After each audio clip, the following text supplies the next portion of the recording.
Muy buenas noches. Hoy en Noticias Caracol miramos hacia el futuro, ante la incertidumbre, el pesimismo y la sensación de zozobra que muchos colombianos aseguran sentir en este momento que está viviendo el país. Vamos a escuchar a sectores relevantes de la sociedad frente a temas cruciales como la economía, la paz y las relaciones internacionales. María Alejandra, buenas noches. Juan Roberto, buenas noches. Algunos consideran que Colombia asiste a una crisis institucional.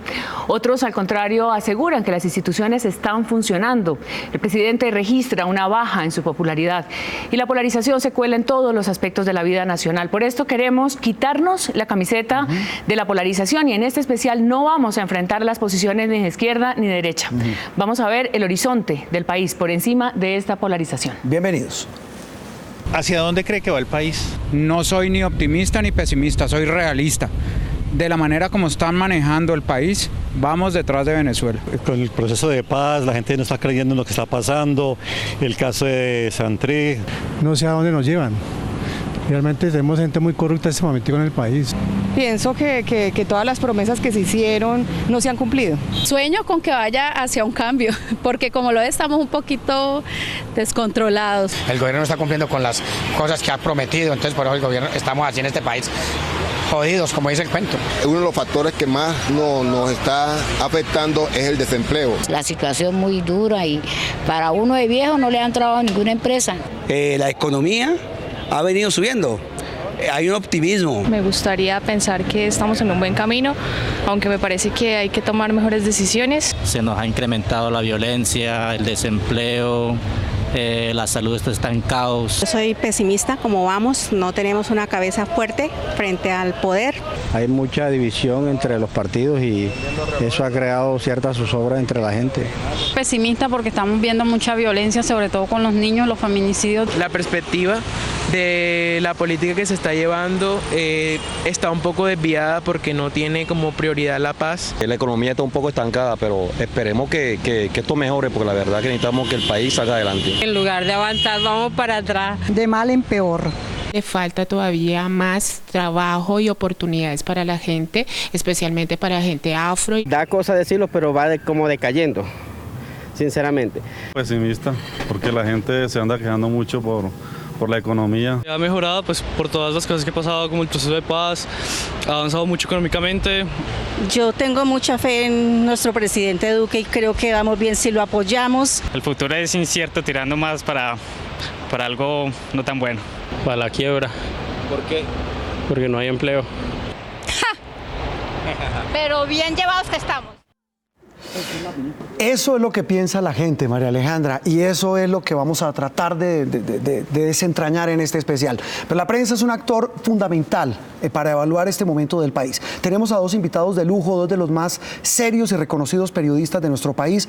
Yolanda Ruiz, que es la directora de noticias de RCN Radio. Yolanda, un gusto tenerla por acá en Noticias Caracol. Muchísimas gracias, Juan Roberto, por la invitación. De verdad que es un gusto estar con ustedes, con Roberto, con María Alejandra también. Bueno, veía usted lo que decía la gente, el titular suyo. Yo creo que no hay crisis institucional, pero sí creo que se nos pegó la aguja en el pasado y hay que avanzar hacia el futuro. Se nos pegó la aguja. Roberto Pombo, director del Tiempo, muchas gracias por acompañarnos. Muy buenas noches, muchas gracias por la invitación. Usted es experto en titulares. Dios mío. No, yo no tengo titular. ¿Para dónde va el país? Yo no sé para dónde va. Espero aprender en este programa. Lo que me preocupa es que en ambos lados de la polarización hay demasiada gente que sí cree que sabe para dónde va. Y tratando de poner las posturas, y vamos a ver seguramente a lo largo de este especial distintas miradas que tienen sectores de la sociedad que quieren pasar. Es justamente esa definición categórica de los extremos. Empecemos con la gráfica. ¿Cree usted que las cosas en Colombia están mejorando o empeorando? Esta encuesta es de Gallup y es de mayo. El 19% considera que está mejorando y el 70% considera que está empeorando. Si contrastamos con las cifras de febrero, el 24% consideraba que las cosas estaban mejorando y el 64% que estaban empeorando. Con ese panorama e inspirados un poco en estas sensaciones que en este especial queremos indagar con otras personas, pues ¿para dónde vamos con este pesimismo? Sí, ahí hay que preguntar, María Alejandra, a Roberto y a Yolanda, y arranco con Yolanda, ¿esta cifra es reflejo de qué? de una percepción, de una realidad. ¿Para usted qué significa?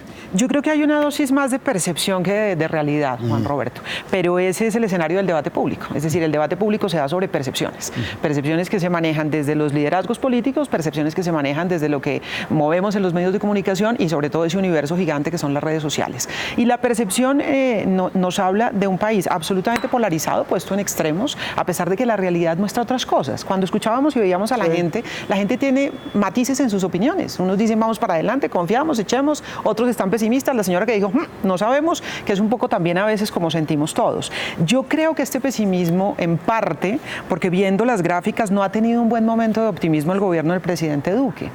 Es una opinión, pero a riesgo simplemente para ponerla como tema de debate. No hemos logrado que el presidente Duque refleje esa sensación de liderazgo propio y contundente, ni que defina el norte de su gobierno. Y por eso estamos anclados en el pasado, que es lo que yo creo. Estamos en el debate del sí o no, y ese debate está marcando toda la agenda pública y obviamente que eso nos divide y no nos permite pensar hacia adelante. A mí me parece que el presidente no ha logrado definir ese norte, a pesar de que se están haciendo muchas cosas interesantes, pero en la percepción existe esa sensación.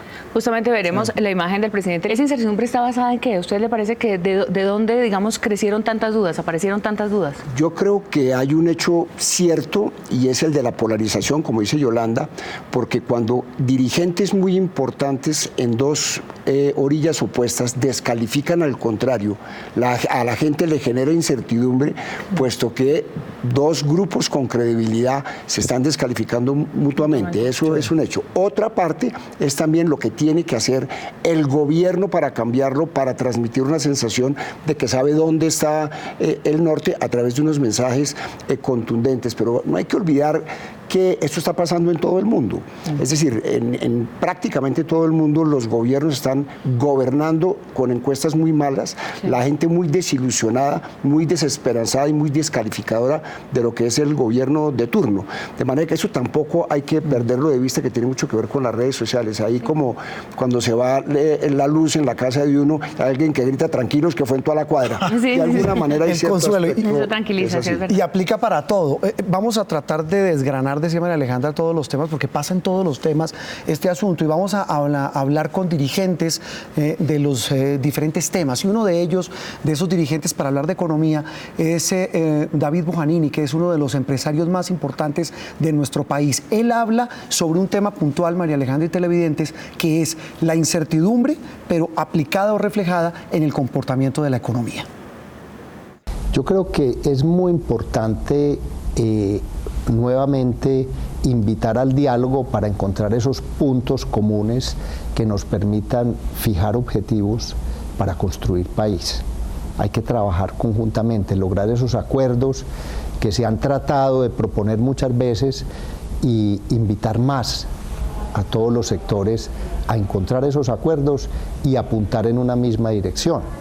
Además, yo creo que hacer oposición no significa de ninguna manera descalificar la institucionalidad. Y de alguna manera también muchas personas han venido en desacuerdo con cualquier política fijada o cualquier situación y enfocan esa protesta más bien en la descalificación de las instituciones, lo cual me parece gravísimo, porque este es un país democrático que ha elegido sus instituciones democráticamente.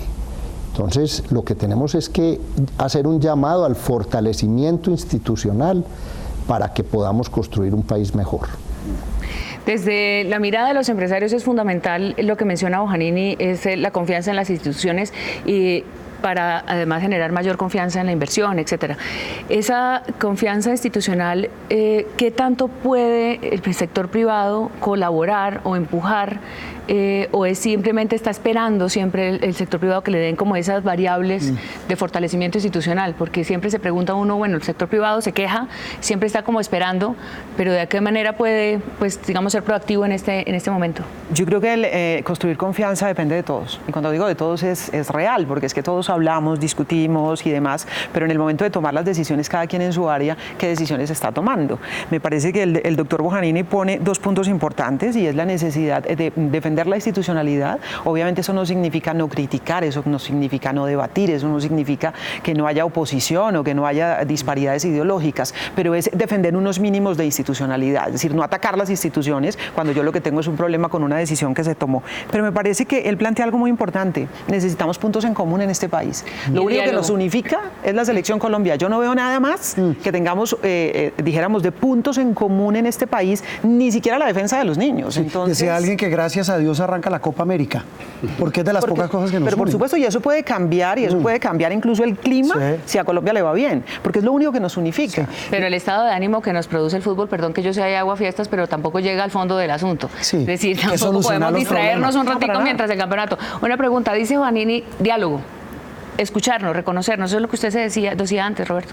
No, yo creo que tiene que haber diálogo, pero hay que ver sobre qué es el diálogo y quién lo dirige. Yo creo que aquí no hay más remedio distinto de que el presidente de la República sea quien guíe el diálogo en los términos en los que él lo considera fundamental, porque al final dialogar por dialogar es abstracto, es dialogar en concreto. A mí se me ocurre que la punta del ovillo, la manera como deberíamos arrancar a hablar es en el punto fundamental de la división, que es la aplicación del proceso de paz. Yo creo que ese debería ser el eje de la discusión para empezar a llegar a encontrar terrenos comunes. Y vamos a escuchar a la academia, que es un actor fundamental, y muchas veces se le reclama no ser más influyente, estar más presente en los debates nacionales. Sobre este tema del pesimismo y la incertidumbre, esto opinan Alejandro Gaviria, recién nombrado rector de la Universidad de los Andes, y Moisés Wasserman, ex rector de la Universidad Nacional. Si uno analiza muchos de los indicadores sociales o socioeconómicos de ahora y los compara con los de 10 o 15 años atrás, todos, sin excepción, han mejorado. Las clases medias en este país se duplicaron, la pobreza se redujo de manera sustancial, lo mismo ha ocurrido con la tasa de homicidios. Ese optimismo basado en la evidencia, yo creo que es importante traerlo a cuento en el debate. El segundo punto, que yo no creo que Colombia esté sumida, como se dice en algunas esferas, una gran crisis institucional, todo lo contrario. En muchas instancias uno lo que observa es las instituciones funcionando como debe ser. Y tercero, tenemos una polarización política, pero en el fondo es natural, dado que estamos saliendo de un conflicto de muchos años, de más de 5 décadas. Muchos de esos desacuerdos o desencuentros a la hora de cómo resolver el conflicto son, en mi opinión, naturales. Yo siento que existe el pesimismo, pero me parece que no está bien fundamentado racionalmente y bien pensado. El pesimismo pues es una fuerza que se realimenta a sí misma y que crece como una bola de nieve, y ese pues es, yo creo, el gran peligro y el gran daño que puede hacer. Por supuesto que tenemos problemas. Pero yo estoy seguro que si vemos muchos de estos problemas dentro de 5 años, nos va a extrañar por qué nos angustiaban tanto en este momento, porque realmente muchos de ellos son menos importantes de lo que estamos pensando. Esa es la voz de la academia. Ahora hablamos de otra voz que se ha pronunciado. A pesar de que la Colombia es ya un país diverso en credos y religiones, la visita del Papa Francisco en el 2017 demostró que en las dificultades y en las dudas, la Iglesia Católica sigue siendo un factor de poder y de reflexión. Esto nos dice sobre este tema, el pesimismo y para dónde va el país, Monseñor Óscar Urbina, quien es el presidente de la Conferencia Episcopal de Colombia. No podemos dejarnos atrapar por el pesimismo, porque no nos permite ver con sabiduría lo que tenemos que realizar. Por eso en estos momentos que vivimos, la calma nos ayuda, y son un momento también privilegiado, porque de los momentos difíciles y complejos aparecen sin duda también soluciones que ayudan a superar las dificultades que se viven. Todos proponen diálogo, Yolanda, pero ¿un diálogo para qué o sobre qué? Yo creo que el diálogo tiene que ser buscando esos elementos que necesitamos de cohesión de país. Me parece que es buscar hacia allá. ¿Sobre qué nos podemos poner de acuerdo para tirar hacia adelante? sobre las diferencias. Somos distintos, pensamos distinto, pero tratar de encontrar elementos en común. Ahora, la gran pregunta que yo haría es si estamos dispuestos a escuchar, porque siempre que se habla de diálogo es yo quiero hablar y quiero que me escuchen, pero ¿estamos dispuestos a escuchar? ¿Estamos dispuestos a ceder? ¿Estamos dispuestos a ir más allá? Yo creo que ahí tenemos que apuntarle a salir de los liderazgos tóxicos, que a veces se quedan pegados en unos inamovibles. El diálogo tiene que ser de toma y dame, salir, buscar alternativas, buscar pensamientos distintos. Qué bueno escuchar al profesor Wasserman, al doctor Alejandro Gaviria, que están haciendo unos planteamientos para mirar más allá de lo sencillo, más allá de la pelea. Exactamente. Pero mi pregunta es esa, ¿estamos dispuestos a escuchar? ¿Y estamos dispuestos a entender que es de largo plazo? O sea, estamos como viendo solamente el momento y no, Wasserman decía, de pronto en 5 años ya esto no era importante. Y de pronto no lo es ahorita. Es decir, no porque es que aquí todos hablamos de transición, pero no sabemos de qué a qué. Estamos todos preocupadísimos, las encuestas muestran una cantidad de gente preocupada, pero los factores objetivos de la realidad colombiana no dan para llegar a la conclusión a la que estamos llegando. Es decir, aquí la economía no es un desastre, las instituciones están funcionando, la gente está en sus actividades, hay una discusión pública polarizada, lo cual no es una novedad en el mundo y en Colombia tampoco, de manera que ese dramatismo de la situación hace que se estén buscando decisiones desesperadas a una situación que evidentemente a mi juicio no lo es.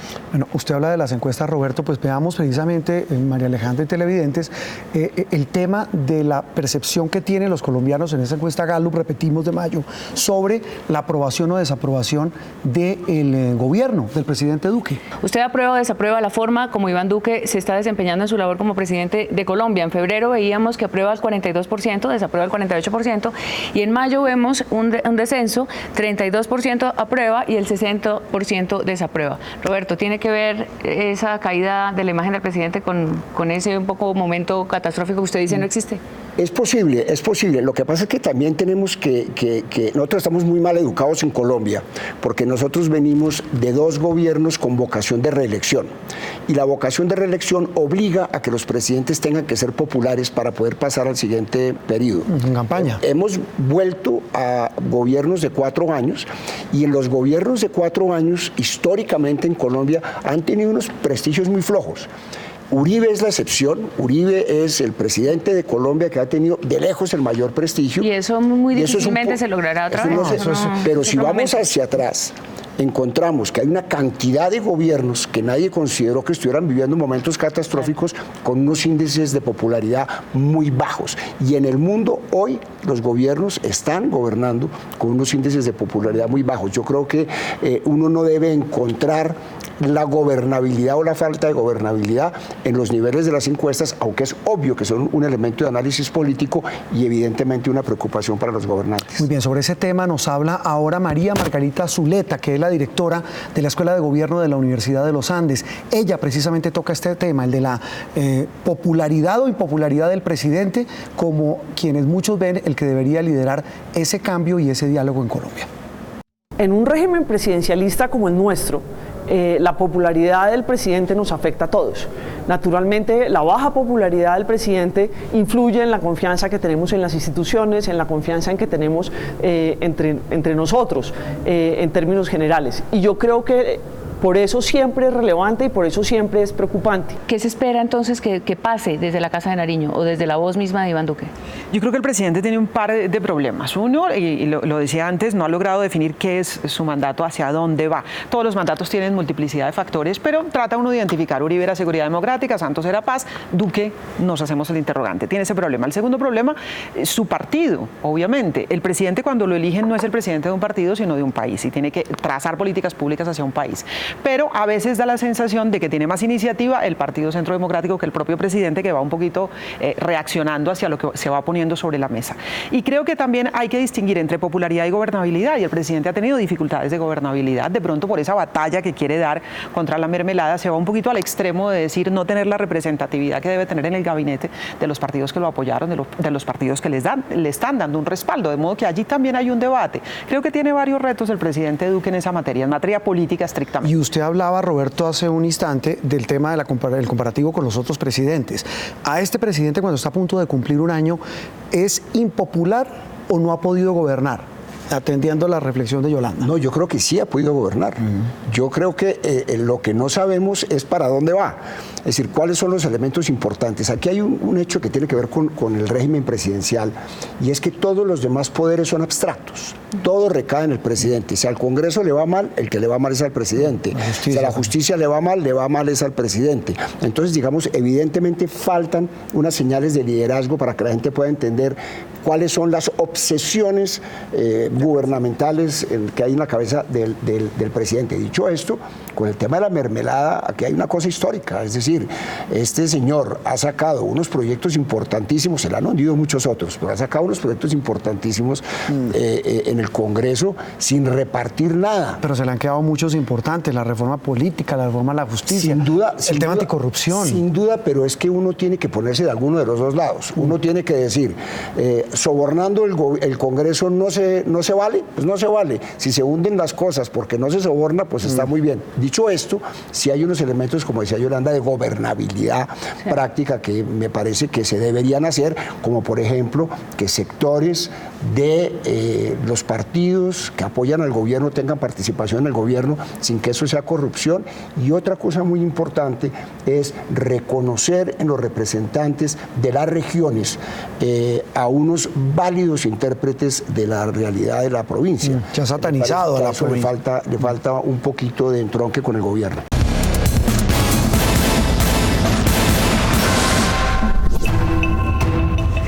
Continuamos en este especial mirando para dónde va el país. Colombia en contexto. El mejoramiento de la calidad de vida, el crecimiento económico, el empleo, la inversión son los pilares del desarrollo, pues para potenciar un mejor futuro.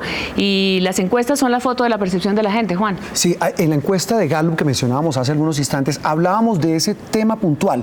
Preguntamos a los colombianos si consideran que la economía en Colombia está mejorando o empeorando.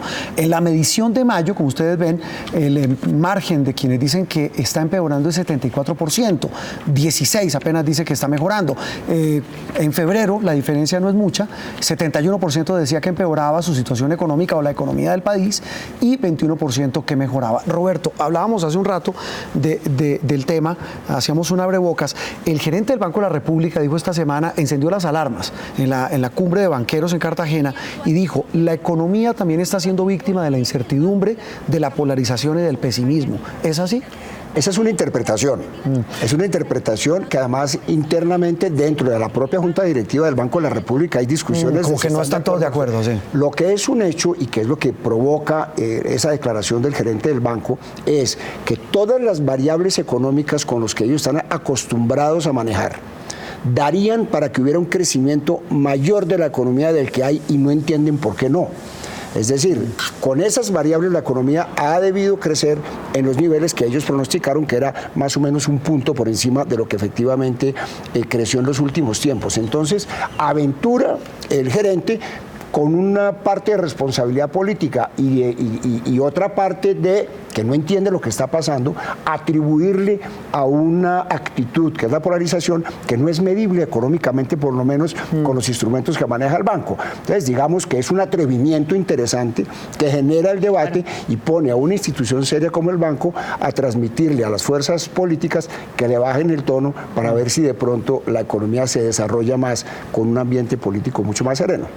Veamos, Roberto, justamente sobre indicadores de crecimiento y este horizonte económico. Veamos lo que dicen los industriales, los empresarios, el sector privado, en voz de su presidente gremial, Bruce McMaster, y también del sector financiero, Santiago Castro, de Asobancaria. Bueno, el país recuperó la senda del crecimiento después del año 2017, cuando tuvimos un crecimiento bastante precario de 1.4%. 2018 estamos hablando de una cifra que fue mejor, pero que tampoco nos debe dejar completamente satisfechos. Ya en el 2019 estamos teniendo las primeras señales de que efectivamente vamos a lograr crecimientos que puedan terminar siendo mayores al 3%. Una vez se logra establecer y se logra fortalecer y robustecer esta senda, tenemos que en este momento dinamizarla. El reto grande que tenemos en este instante es el de generar unas grandes políticas y grandes acciones que permitan que el crecimiento supere, ojalá pronto, niveles del 4, del 4.5%, que son los que realmente le permiten a Colombia recuperarse en términos de el rezago de brechas sociales que se han de alguna forma identificado en nuestra nación. La actividad económica colombiana exhibió un comportamiento positivo en lo corrido del 2019. En efecto, según las cifras del primer trimestre publicadas por el DANE, 11 de los 12 sectores mostraron una tasa de crecimiento positiva, llevando a que la economía se expandiera un 2.8%, lo que pronostica un crecimiento económico de cierre de año que bordearía el 3.2%. Los factores que impulsarían esta mejor dinámica de la actividad productiva están hoy asociados a, primero, la reactivación de los canales de inversión. Segundo, una política monetaria expansiva que dinamizará las diferentes modalidades de crédito. Y tercero y último, la permanencia de la inflación en su rango meta. Muy bien, los exministros de Hacienda ya a la distancia, como analistas, tienen otra perspectiva. Empecemos con el exministro de Hacienda del gobierno de César Gaviria, Rudolf Homs. Yo creo que el problema es que el gobierno en general no está enfocado en crecimiento y la economía ocupa un segundo o tercer plano en la mente del presidente. El presidente está demasiado metido en sus temas favoritos y está haciendo algo de daño porque la manera como están manejando lo del proceso de paz no funciona, está creando mucha animadversión internacional, a nivel nacional hay mucha incertidumbre. Y ahora veamos lo que opina sobre esta situación económica Guillermo Perry, exministro de Hacienda del gobierno de Ernesto Samper. La economía se está recuperando, aunque un poco más lentamente de lo que habíamos pensado. Pero sí hay dos factores de incertidumbre grandes en el horizonte. El primero es de tipo fiscal, porque desde hace 2 años se sabía que después del 2020 aparecían dificultades para cumplir la regla fiscal porque la sobretasa temporal a las empresas y el impuesto a la riqueza se terminan. Y la ley de financiamiento que pensaba resolver el problema lo agravó. Entonces no es claro cuál es el plan de gobierno para poder resolver esa situación y eso genera incertidumbre en los inversionistas. Muy bien, el tema de la economía que es un poco pesado, fuerte, pero lo veíamos, Yolanda, al comienzo, cuando hablaba la gente de temas que les duelen, el empleo. Veíamos esta semana unas filas terribles en Bogotá, Yolanda, de gente buscando trabajo. Eso no es percepción, eso es realidad. Es realidad, y las cifras de desempleo son reales y son contundentes. Ahora, veo, escuchando y viendo a los expertos, que hay disparidad de criterios, y obviamente pues los economistas que discutan entre ellos, que son los que saben, pero a mí me pareció muy interesante un planteamiento que hizo en estos días Luis Fernando Mejía, director de Fedesarrollo, y es: tenemos problemas adentro y unas alertas. La de desempleo es una de ellas, es clarísima, se siente, la gente tiene esos problemas, es evidente, no hay que desconocerla, es decir, allí hay un problema, pero cuando nos miramos en el vecindario, en todas partes se fue la luz, como decía Roberto, es decir, hay unos problemas en el mundo en términos económicos que hacen que la economía no esté pasando por su mejor momento. Estamos en plena guerra comercial, China, Estados Unidos, hay un montón de elementos que hacen que la economía se sacuda, y en medio de ese sacudo no estamos tan mal. Pero también mal de muchos, consuelo de tontos. Aquí estamos ante un problema estructural, y es que la industria nuestra no es el gran motor de nuestra economía. El gran motor de nuestra economía es la exportación de minería y de petróleo, fundamentalmente, que son unas variables inciertas en el mercado mundial, pero además son los sectores económicos que están más amenazados por el peso de la opinión pública, que está en contra de eso. Entonces, esa transformación de Colombia en un país exportador de petróleo a un país que está basado en la fortaleza de la economía que genera su industria, es un paso que no se ha dado y que hay que dar definitivamente. Vamos a hacer una pequeña pausa, digámoslo así. Mañana vamos a hablar del proceso de paz que mencionaba Roberto Pombo, director del Tiempo. Vamos a hablar también del papel de la prensa, que es fundamental, y otro que es muy importante, que es el papel de Colombia frente al continente, frente a Estados Unidos y en general las relaciones internacionales. ¿Para dónde va Colombia en este 2019? Nos hacemos esa pregunta en este especial de Ver a Colombia en Contexto. Buenas noches.